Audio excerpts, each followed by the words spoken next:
Hello everyone, in this video I'm going to be showing you a build guide for the Arcanist Sorcerer in Baldur's Gate 3. This is a mod that's made by Havsglimt, and I'm going to mention right now before I get the comments, Arcanist, there's two pronunciations depending on the game. Most times it's Arcanist, so that's the one I'm going to use, but either's okay.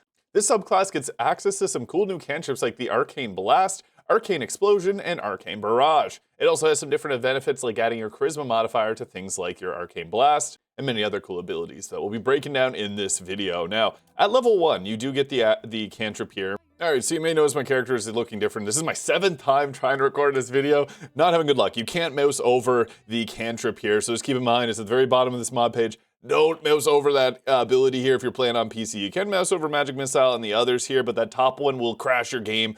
Unfortunately. I am sorry for those that enjoy my character's designs, but we also have amplification here. You fire an additional missile when you cast Magic Missile and add your Charisma modifier to the damage of that cantrip that I cannot mouse over at Arcane Blast. And you also get the expertise in the Arcane skill. Now, I do want to mention this does work in-game. It's just mousing over the character creation screen that just does not want to work.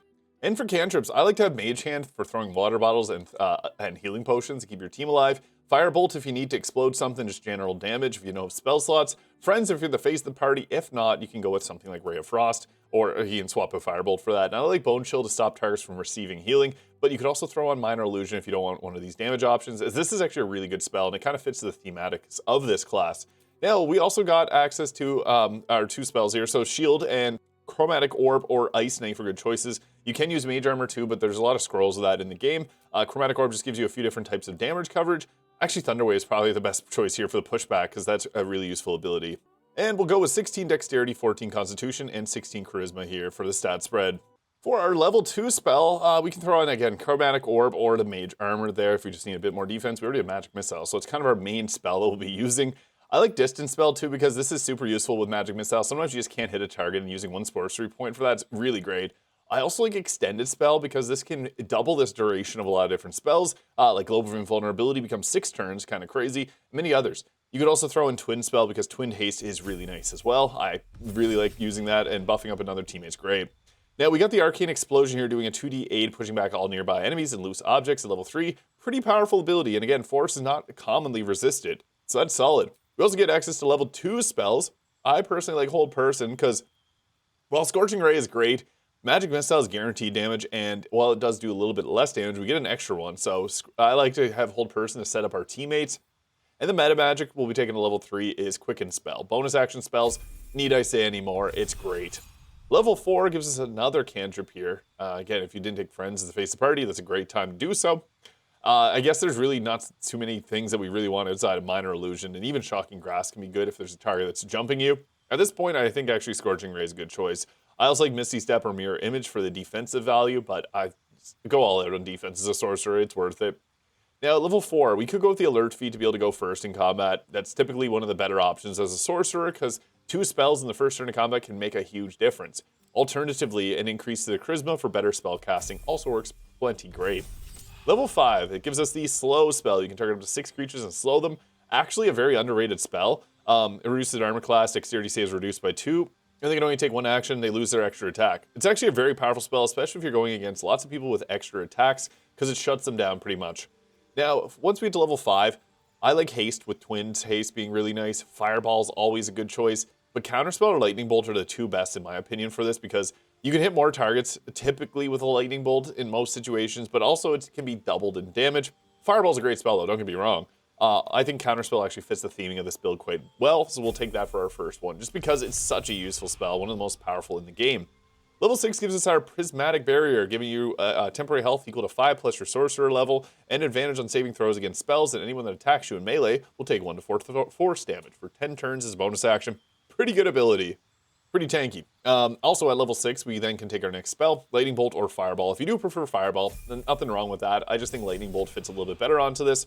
Level 7 gives us Greater Invisibility, a fantastic spell. You basically keep rolling stealth checks and they go up in number as you continue to roll them, so you can actually stay invisible and attack a lot.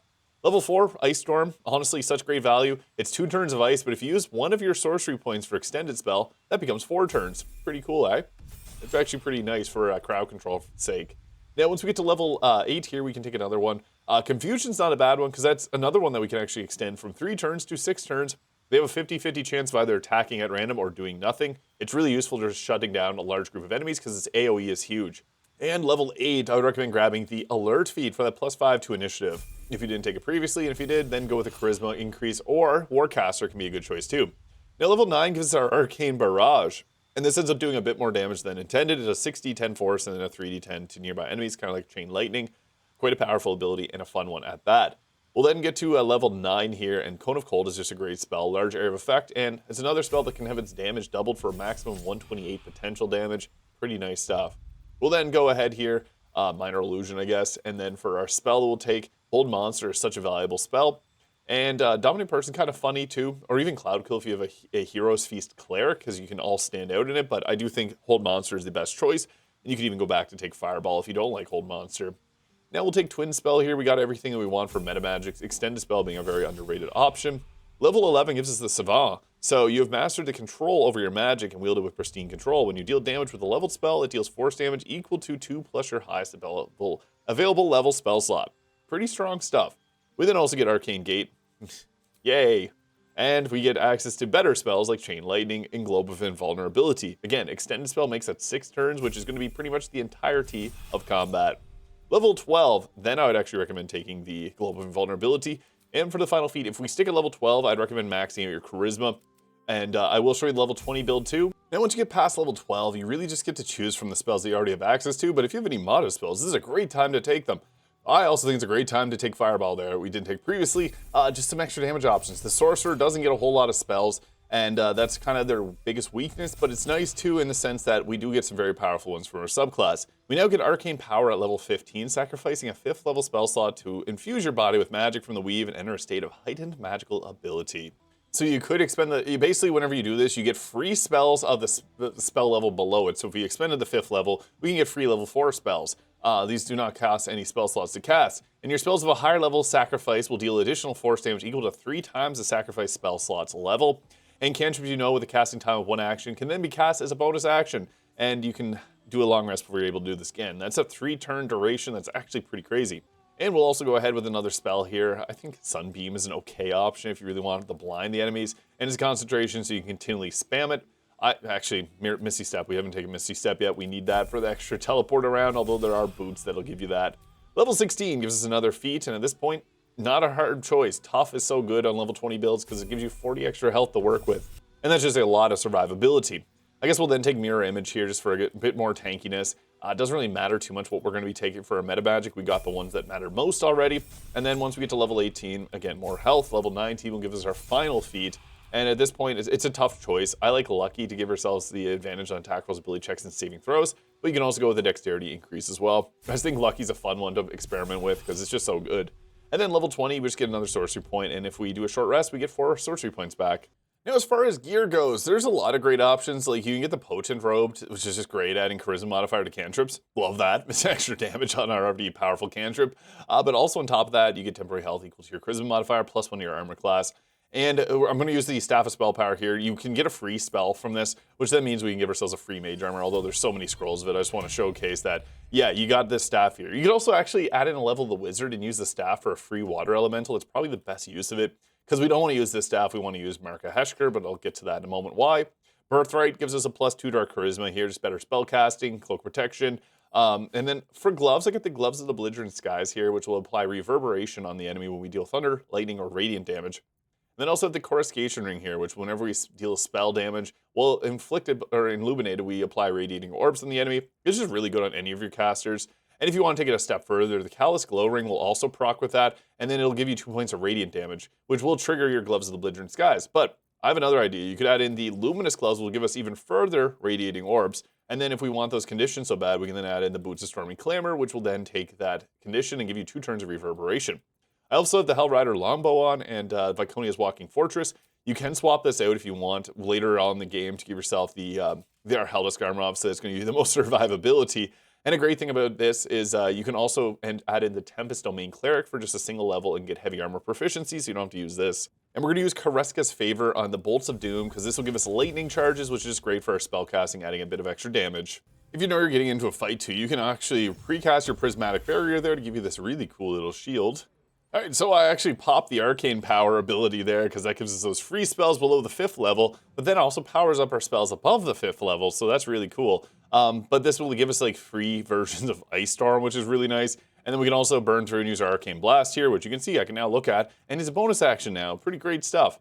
We also got the Arcane Explosion here, which is really great because this can do a pretty big amount of damage, especially if you can get into like a group of enemies where there's a lot of them there, because they end up taking the force damage. But we'll go ahead here with our ability, and you can even upcast this for a bit of more damage. I actually got really lucky. I was moving around. I'm actually able to hit 5 of them at once, so we're going to use that, and it's going to do a ton of damage. There we go. Perfect. The pushback's nice because you can then line them actually up here against the wall, which is perfect because then I can go do like a lightning bolt if I wanted to. But yeah, that's one of the special spells that you do get access to with the Arcane Explosion. Love it. Really powerful. We can then go ahead with our Arcane Barrage here, which is a very powerful ability. I'm going to take out this target because I just want them gone right away. You can roll a crit on it, cool VFX, huge amount of damage, 82 force damage, pretty crazy to see. And then you can use your Arcane Blast cantrip here on another target, and it'll hopefully clear out this one here. Boom. Yeah, that was great. And the lightning charges on top are just the icing on the cake. Now here's an option because, yeah, you can use shield. I don't love using shield and eating the reaction. Rather use the lucky if you want to prevent an attack from hitting you, because that's not going to eat up your reaction. We want to use our reaction on counter spells. I wouldn't recommend using shield for that past the early game, unless you know you're not going against any spellcasters. And here's another reason to not use shield. It's nice that I guess the shield would have gave me a +5 to my armor class for the whole round, but again, not having that reaction when I know there's one character here, two actually, that can cast something like Command and Hold Person, that can be a game loser right there. And I got lucky. They both just use healing spells. And what's funny about this is if you got a Lithid ability, Sonic Backlash takes a spell level and multiplies it to 1 to 4 psychic damage, which is going to, again, take that enemy out just like that. So now I guess I'll use the Arcane Barrage again here. This is just a really fun spell. It does a good chunk of damage there. And it wasn't enough to take them out, but we applied 4 stacks of Radiating Orbs and Reverberation. That's fine then. I'm just going to come over here and use the Arcane Explosion and hopefully pick up a kill or 2 on them. Unfortunately, I blasted Shadowheart with it. But yeah, they got knocked out too. So it was worth it maybe. Yeah, I'm going to try and take this target out. I don't think I'm actually likely to be able to hit them because this is just a cantrip, 95% hit chance. We'll try and see if we can get lucky. Critical miss, lucky, reroll. And boom, there we go. We were actually able to hit them that time and apply 4 stacks of Radiating Orbs. Perfect. That's not a bad turn. And another moment where our Sonic Backlash might, pick up the kill. So I typically save my reaction for the very end unless there's a counterspell that needs to be used. That's just kind of the best way to go about doing it because otherwise you can get very unlucky. I didn't even use the free spells that we got here, but Lightning Bolt is really great again. Because if you got someone right beside you like this, you can actually go ahead and blast multiple targets at a time. And there we go, we took out that one, the extra lightning charges, and then we put 6 stacks of Radiating Orb on that enemy. Perfect. We don't have our special ability to get those free casts anymore, which is kind of unfortunate, but that's not a big deal because then we can just still go ahead with an Arcane Barrage. And as a sorcerer, you also have your Quicken spell, which is great because we didn't use a single sorcery point. Yippee! Yeah, so it's a strong class. I should have probably used like Ice Storm a bit more, and especially so because I didn't use any things like Extended Spell, which could actually make it a 4-turn duration. You can actually extend your Arcane Barrage too, the debuffs that you get from any of these here, which is kind of cool. Yeah, pretty fun stuff. Let me know your thoughts in the comments. Hit the subscribe button below and check out the Arcanist Sorcerer from Havsglimt. Hope you guys all have a great day.